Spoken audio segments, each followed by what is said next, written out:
Hello, welcome to the Breaking 90 podcast. I'm your host, Alex Harriman, and this is my co-host, Jerrika and Alex, and we are the coaches of Breaking 90 Fitness. Thanks for listening. I hope you enjoy the episode. How's it going, Alex? I am doing well. How's your weekend going so far? So far, so good. Loving the sun. You have anything going on there in Barrie? Yeah, what I've been doing actually since the first lockdown because of COVID, I've started making my own kombucha. I saw this. Have you tried it at all, or No, I have not, but I'm itching to. you've never drank any? Oh, yeah, like from the store all the time. Okay. But never made my own. Do you like it? Love. Okay, cool. So I just got into it like a year ago.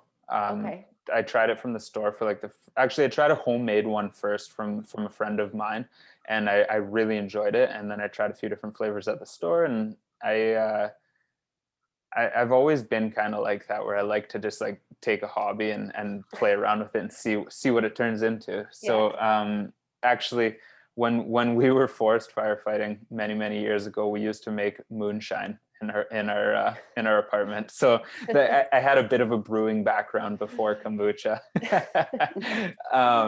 But what's really cool is you can flavor it however you want. The kombucha, you can flavor it however you want. You can choose the strength of it, the sweetness of it, the type of tea you're making it with. It's pretty fun, and there's a lot of health claims to kombucha, and I think eating and drinking fermented stuff is good for our gut health. Absolutely. There's a lot to support that. Some people claim that this stuff is like the best in the world, the best thing you could be consuming. I don't know if I would go that far. Right. To me, there's not enough science to support that yet, but I really do like the taste of it, and I like experimenting with the different flavors. Yeah. Does yours come out does it come out fizzy when you make it at home? Yeah, it does. Okay, I thought so. So it does get a bit of a carbonation. So for anybody listening who hasn't had it before, what it is you brew tea, and you brew a black tea or green tea or a white tea, not a flavored tea, and then you mix in a bunch of sugar, just plain cane sugar, and you add in it's basically a yeast. It's called a SCOBY, but it's basically a yeast that you put into it, and you put it into a big mason jar, and this yeast eats at the sugar, and it ferments the tea. And so the longer you leave it, the more of the sugar it eats away at. And it's basically the same procedure that they use to make vinegar. So the longer you leave it, the more vinegary it tastes, or the shorter you leave it, the more sweet it tastes. And that comes down to the drinker's preference. But then what you do after that, and the carbonation builds up in this mason jar, but the top of it only has a cloth over top, so the carbonation escapes. Right. And so then what you do after that is you put it into a second bottle with the flavoring that you want now. So you can put in some juice or some fresh fruit. I really like frozen fruit. I just put in chunks of frozen fruit. Yeah. And then you airtight that bottle, and you leave it outside of the fridge still, so it continues to ferment. And the longer you leave it outside the fridge, the more carbonated it gets, like you said. Do you ever And then put ginger or anything in there? Yeah, I've played around with ginger, mint, all different fruits, different juices. Cool. And then basically when you put it into the fridge, it continues to ferment, but it almost stops the process. So that's what basically stops the cycle, and then you can consume it. And so I've been doing that since the first lockdown. I've been brewing a batch every 2 weeks and just experimenting with all different flavors, and it's a lot of fun. Want to mail me one of your SCOBYs so that I could try it? Yeah, for sure. SCOBY awesome. mail. SCOBY mail. If any listeners need a SCOBY, hit me up. Awesome. Cool. I won't spend too much time on kombucha, but if anybody's interested, shoot me a message. I'd love to talk about it. That's cool. Love it. What are we talking about today, Alex? So today's topic is going to be consistency. Okay. So we've talked a bit about purposeful movement in the past and the importance of getting in something. But today I just want to talk about consistency in general. So consistency both in consistency in all aspects of whole health and the importance of it. Yep. So talk a little bit about what you think the importance of consistency What is. comes to mind as soon as you said consistency is, you know, commonly people will come at us with a Monday to Friday, like beautiful, pristine water goals, physical goals, nutrition goals, and then the weekend, not so consistent, right? And then the questions start happening, like, why is my scale up? Why is this happening?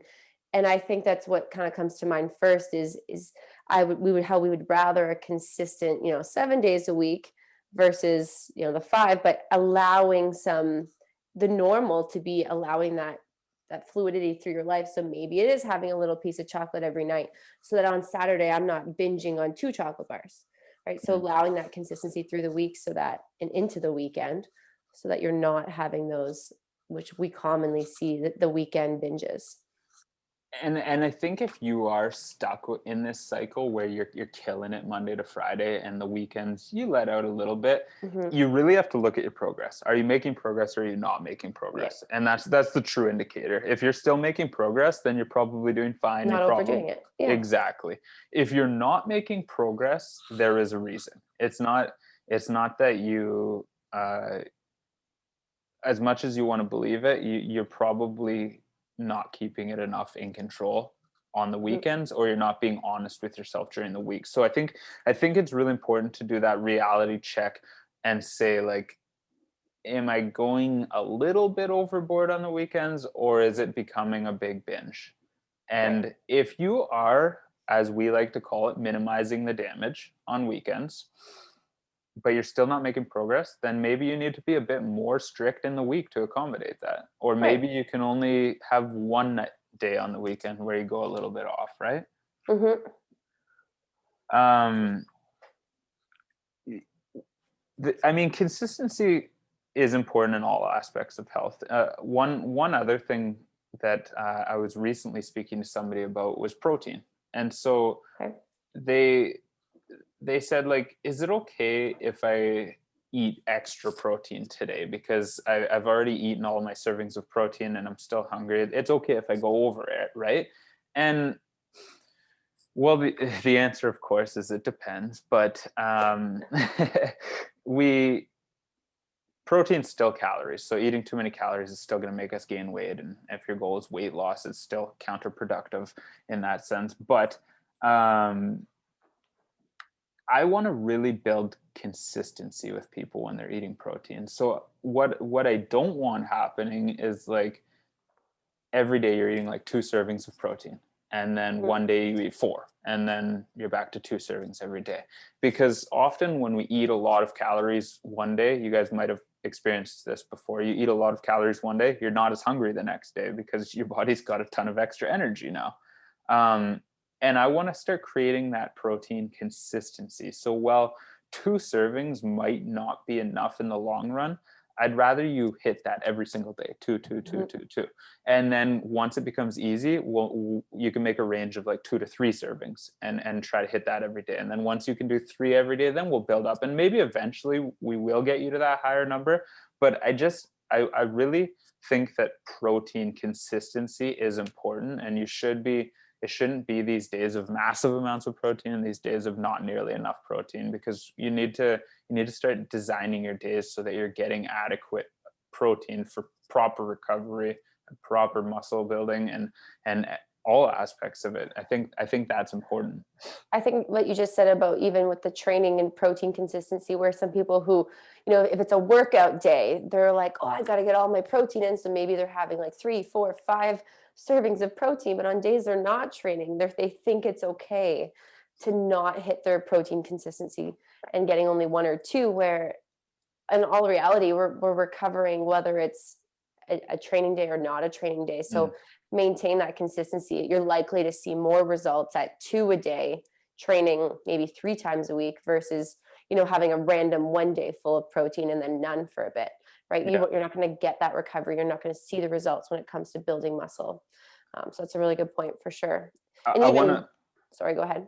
I just said I want to quickly veer off topic, but we'll circle back. I won't touch on this too long, but just Yep. when you have those days where you just eat a ton of extra food, or you have like what a lot of people refer to as a cheat meal too, that extra energy has to go somewhere. It has to be used. So it's a lot of people will get into that mindset where it's like, today's a cheat day, so I'm not going to work out either. But that's really backwards. Like, use that energy. If you're going to eat all those extra calories, put it to use doing something. Absolutely. Yeah, utilize them. When it Yeah, we could comes, circle back though.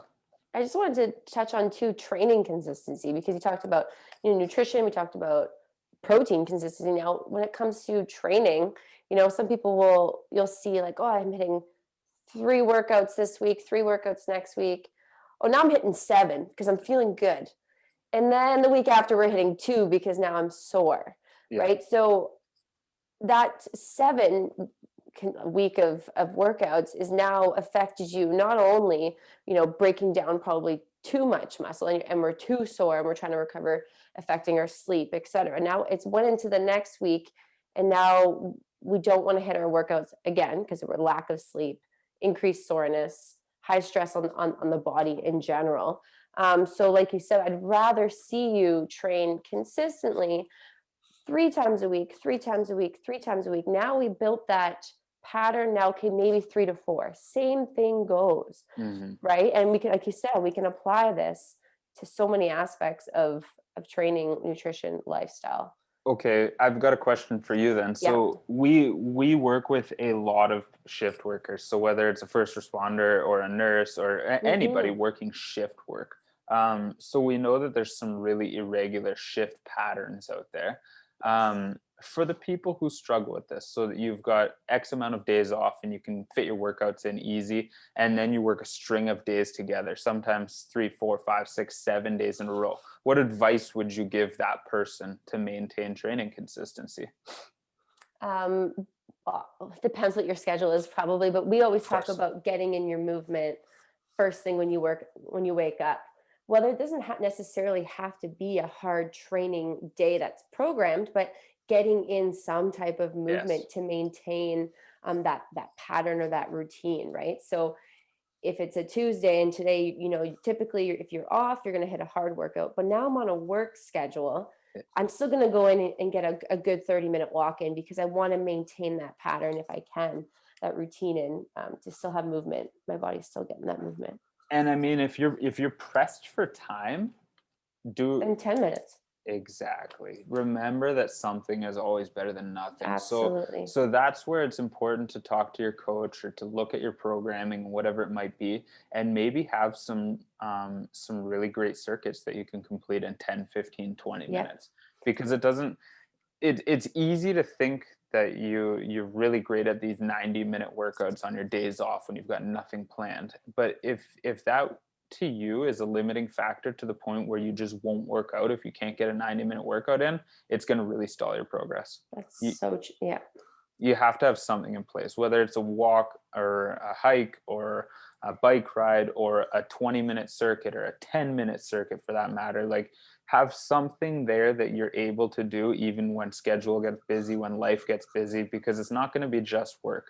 There's going to be other things that come up, holidays and family get-togethers and all of this kind of thing where you can benefit from having shorter options.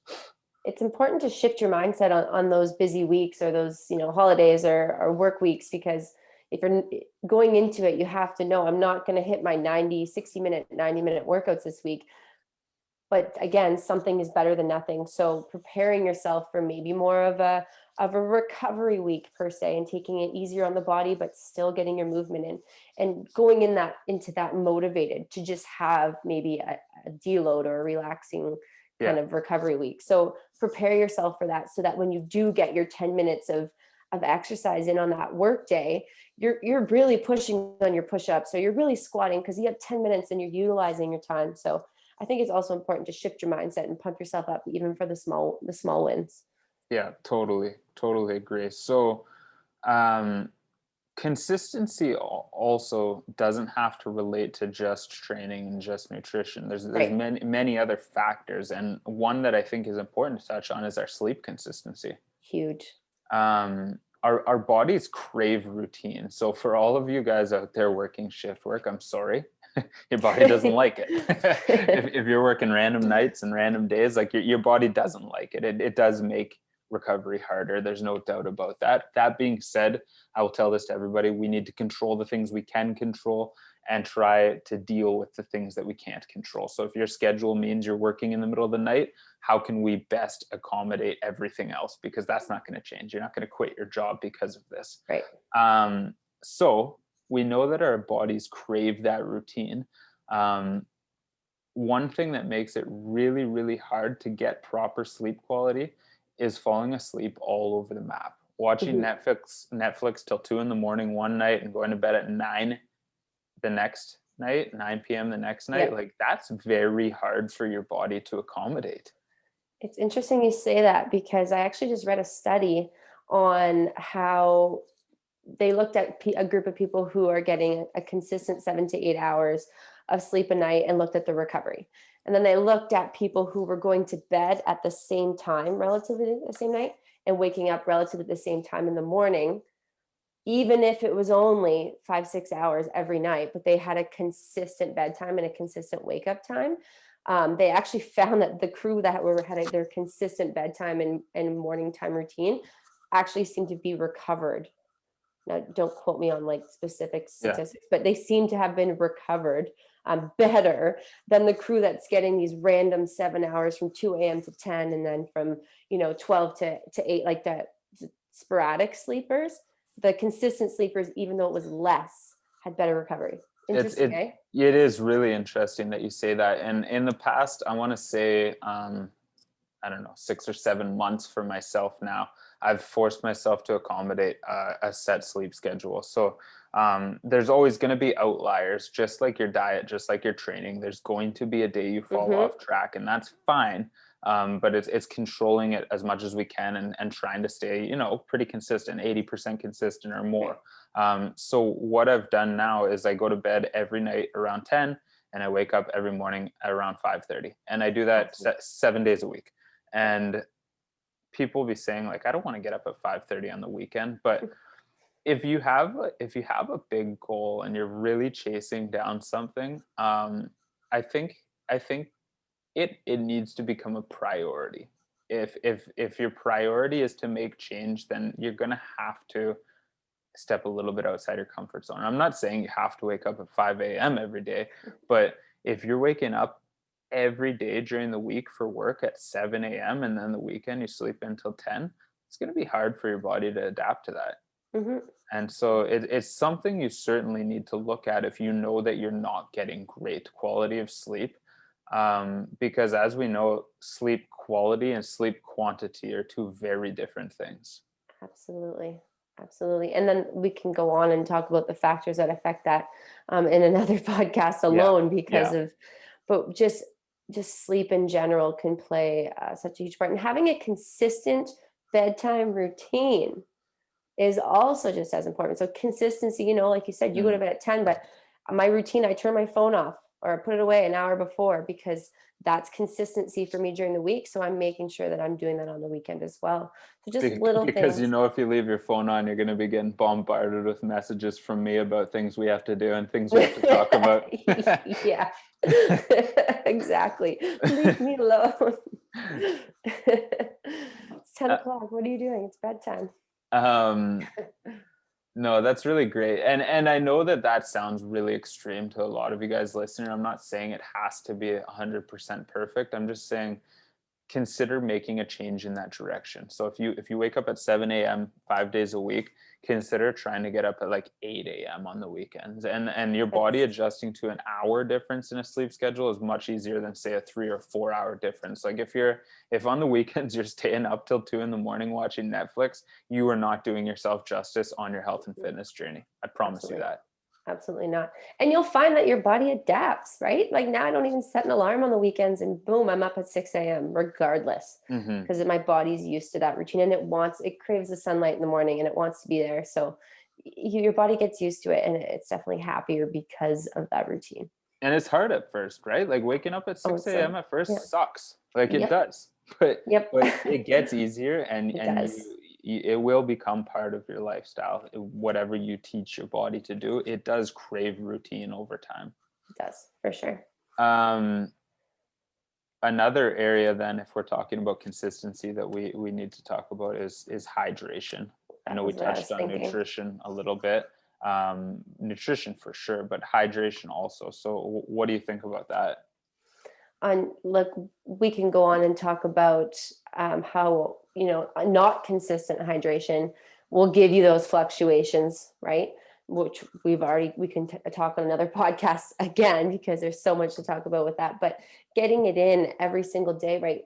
I always do a range, and I think I've told you this a few times, that I'm big on my water goal ranges, because for me, because my job fluctuates daily on my hours. So I try to get, let's say for me, it's 2.5 to 3 liters every single day. And that's my goal, because, some days I'm hitting 2.5 and I'm still happy with that. Some days I'm hitting 3 and I'm still happy with that. Yeah. Hitting 3 for me every day on the busy days can be hard. So give yourself a little leeway, and consistency, just like we said with training, nutrition, start maybe with 1 liter. Right? Every day for 3 weeks. If that still is hard, then continue. If it's not, then up it. But that can cause a lot of fluctuation, especially in your water retention. So consistency long-term would help to probably minimize the extreme spikes and whooshes that we talk about, and kind of hope to level you out a little bit. In your body weight. In your body weight, yes. Yeah, yeah. And you'll hear me say it all the time in several episodes, but you got to get out of that all or nothing mindset. You can't be thinking that if I can't get that golden 8 cups, wherever that came from, the 2 liters, if I can't get that 2 liters, well then whatever, I might as well not even drink any water. It has to be start with where you're at and increase a little bit until you get to whatever your goal might be, but stay consistent, get the hydration in day out. That's a big one for sure. Yep.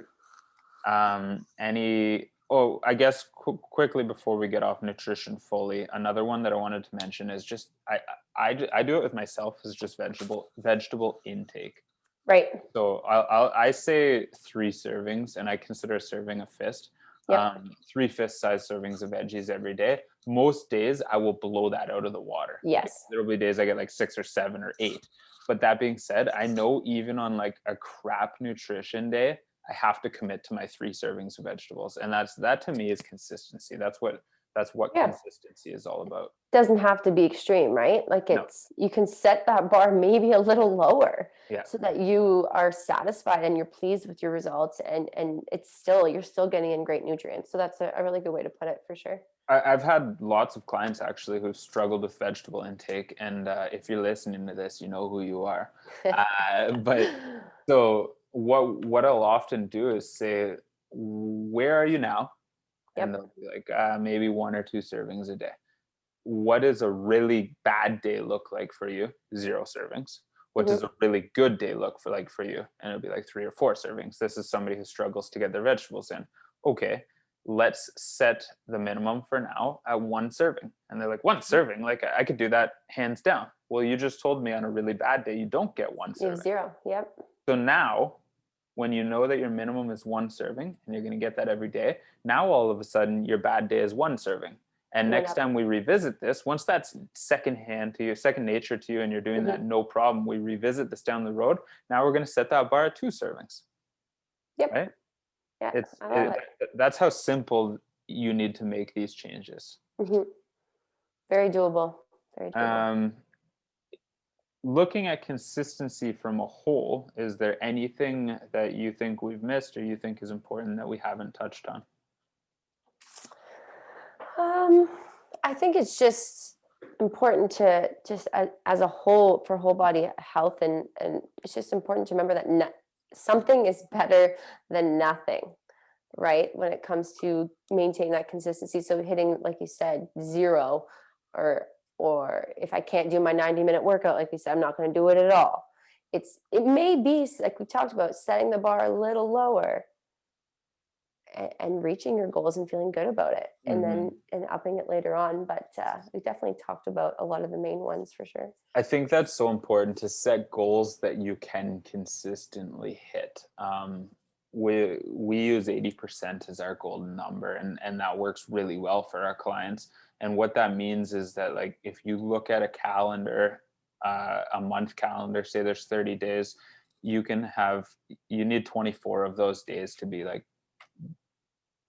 I don't want to say perfect because I never expect perfect, but you need 24 of those days to be very good days in whatever aspect you're trying to grow consistent in. That still allows you to be a little bit off 6 days of the month, and that's still considered consistency, right? Like if you're shooting at 50% and like half the days you're getting it, half the days you're not getting it, that's not consistency. Work up to 60%, work up to 70%, build that momentum.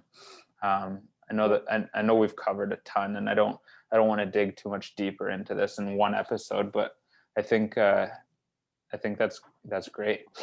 Consistency will equate to results at the end of the day, right? If you're consistent, you're going to see results in whatever you may be reaching for. Yeah, I say it all the time. Consistency is greater than intensity.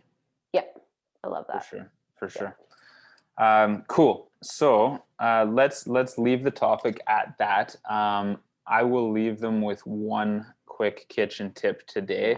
Let's hear it. My piece of advice for you guys, I'm going to give you actually a recipe, is a lot of people struggle when they're trying to eat healthy with sauces and dressings. We know that you get a ton of extra calories from most delicious sauces and dressings, and I really like being able to dip my foods. I'm a dipper and flavor freak. Especially I find chicken, right? Like I eat a ton of boneless, skinless chicken breasts. If you overcook that sucker for like 1 minute, it's dry. So if you don't have something to dip it in, it makes a huge difference. So I use this recipe for almost all of my meats and all of my vegetables. And so all it is just plain Greek yogurt mixed with sriracha. That's what I do too.